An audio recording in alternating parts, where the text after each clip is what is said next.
بسم اللہ الرحمن الرحیم ومن الناس من يشتري له الحديث ليضل عن سبيل الله بغير علم ويتخذها هزوا اولئك لهم عذاب مهين۔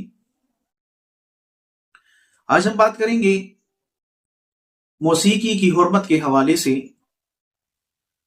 ہم ایک ایسے دور میں زندہ ہیں جہاں کانوں پر ہیڈ فون، ہاتھ میں موبائل اور ہر ایپ کے اندر موسیقی زندگی کا معمول بن چکی ہے۔ بہت سے لوگ کہتے ہیں کہ یہ تو بس دل کی تسکین ہے، نیت اچھی ہو تو سب کچھ جائز ہے۔ قرآن مجید میں موسیقی کا نام کہیں پر ذکر نہیں ہے۔ آج ہم نہ جذبات سے، نہ پسند اور ناپسند سے، بلکہ خالص قرآن اور حدیث سے بات کریں گے۔ قرآن مجید میں اللہ رب العالمین فرماتے ہیں وَمِنَ النَّاسِ، اور لوگوں میں سے، مَن يَشْتَرِي لَهْوَ الْحَدِيثِ، کچھ ایسے ہیں جو لہو لعب کی باتوں کو خریدتے ہیں، لِيُضِلَّ عَن سَبِيلِ اللَّهِ، تاکہ وہ اللہ رب العالمین کے راستے سے لوگوں کو گمراہ کریں، بغیر علم، علم کے بغیر، وَيَتَّخِذَهَا هُزُوًا، اور ایسے لوگ دین کا مذاق بناتے ہیں، اولئک لہم عذاب مہین، اور ایسے لوگوں کے لیے ذلت والا عذاب ہے۔ لہو الحدیث کیا ہے؟ یہاں پر قرآن مجید نے نام نہیں لیا مگر ایک اصول بتا دیا۔ اب سوال یہ ہے کہ اس کی تفسیر کہاں سے لی جائے؟ صحابہ کرام میں سب سے بڑے مفسر حضرت عبداللہ بن مسعود رضی اللہ تعالیٰ عنہ فرماتے ہیں واللہ الذی لا الہ الا ہوا، قسم ہے اس رب کی جس کے بغیر کوئی معبود نہیں ہے، انہ الغنا، اس سے مراد گانا ہے۔ صحابی کی تفسیر شرعی دلیل ہوتی ہے، اور خاص طور پر جب وہ قسم کھا کر بات کریں۔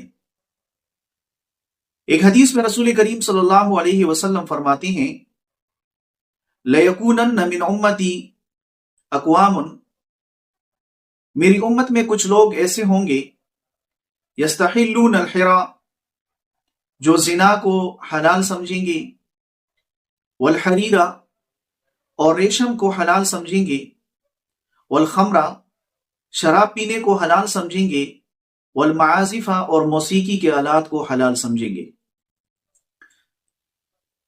یاد رکھیے کہ نبی کریم صلی اللہ علیہ وسلم نے موسیقی کو اور آلات موسیقی کو شراب اور زنا کے ساتھ ذکر فرمایا ہے۔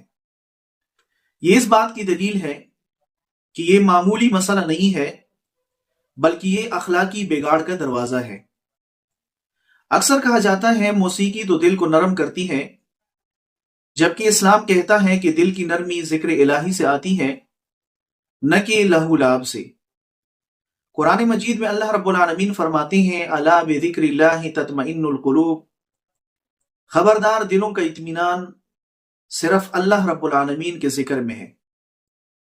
حضرت حسن بصری رحمہ اللہ فرماتے ہیں موسیقی دل میں نفاق اگاتی ہے جیسے پانی کھیتی اگاتا ہے۔ امام مالک رحمہ اللہ سے پوچھا گیا کہ کیا مدینے میں لوگ موسیقی سنتے تھے؟ تو آپ نے فرمایا یہ کام صرف فاسق اور فاجر لوگ کیا کرتے تھے۔ یہ کہنا غلط ہوگا کہ اسلام نے ہر آواز کو حرام کہا ہے۔ حضرت عائشہ رضی اللہ تعالیٰ عنہ فرماتی ہیں صحیح مسلم اور صحیح بخاری کے اندر یہ حدیث موجود ہے کہ عید کے دن دف کے ساتھ سادہ اشعار پڑھے گئے اور آپ علیہ السلام نے اس کی اجازت دی۔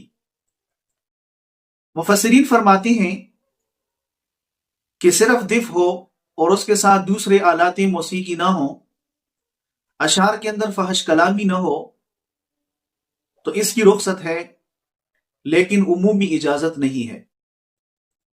آج کی موسیقی عشق مجازی اور فحاشی اور بغاوت پر مبنی ہے، اور اس کی وجہ سے نوجوان نسل کے اندر زنا کی طرف رغبت بڑھتی جا رہی ہے۔ قرآن مجید کہتا ہے وَلَا تَقْرَبُوا الزِّنَا، زنا کے قریب بھی مت جاؤ، اور موسیقی اکثر اس کے قریب جانے کا ذریعہ بنتی ہے۔ اسلام خوشی کا دشمن نہیں ہے اور نہ فن کا مخالف ہے، مگر ہر اس چیز کو روکتا ہے جو ایمان کو کمزور کرتا ہو، دل کو غافل کرتا ہو اور گناہ کی راہ کو ہموار کرتا ہو۔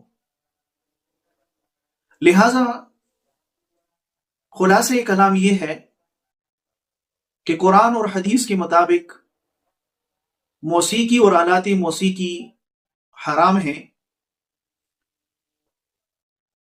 اور اس کے اوپر قرآن اور حدیث سے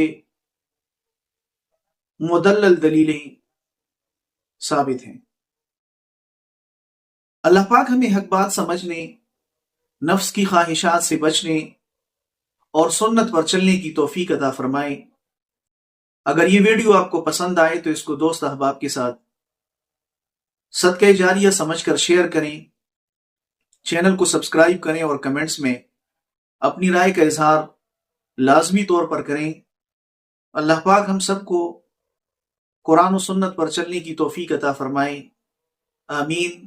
وما علینا الا البلاغ المبین۔